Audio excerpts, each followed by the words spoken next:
Still lots of protest and lots of controversy surrounding California's Proposition 8, of course, a ban on same-sex marriage in California that passed last week. In the state of Connecticut, people there saw its first same-sex weddings today. The Connecticut Supreme Court ruled last month that denying marriage rights to gays violates the state constitution. So basically where we are is that it's okay in Connecticut, but no longer okay in California. The country's seemingly a little bit confused at the moment, and so are we, frankly, which is why we are looking into all of this with senior legal analyst Jeff Toobin, who's going to help us clear it up. And Jeffrey, there's been a huge backlash in California and around the country since Proposition 8 passed last week. But let's be honest here. The issue was put to voters. It passed. Can this really be reversed at this point?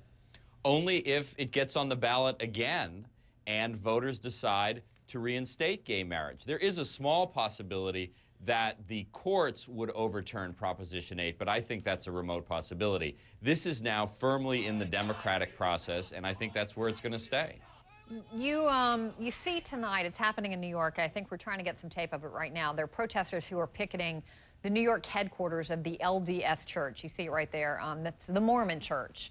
And they are blaming the church for getting out the vote for Prop 8. And today, a spokesman for the church said that Mormons are being scapegoated here because, in their words, quote, it can be made to appear the opposition is essentially one religion that is, frankly, an often misunderstood religion. It's easier to make the case that the other side is reasonable. So let's get to the bottom of it. I guess why the anger?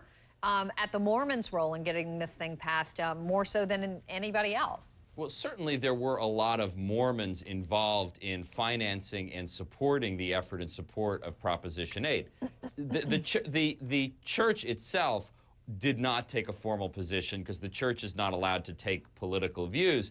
But, you know, I think the protesters are completely within their rights, just as the Mormons were within their rights, using their First Amendment rights to say, look, we're for Proposition 8, we're against it, but this is how I think the system's supposed to work. Both sides are going to the streets peacefully and openly. And to that point, many African-American voters in California who came out en masse for Barack Obama last Tuesday also voted for Prop 8, even though Obama himself opposed it. And there's been a lot of blame. You've seen it at these protests directed at African-Americans.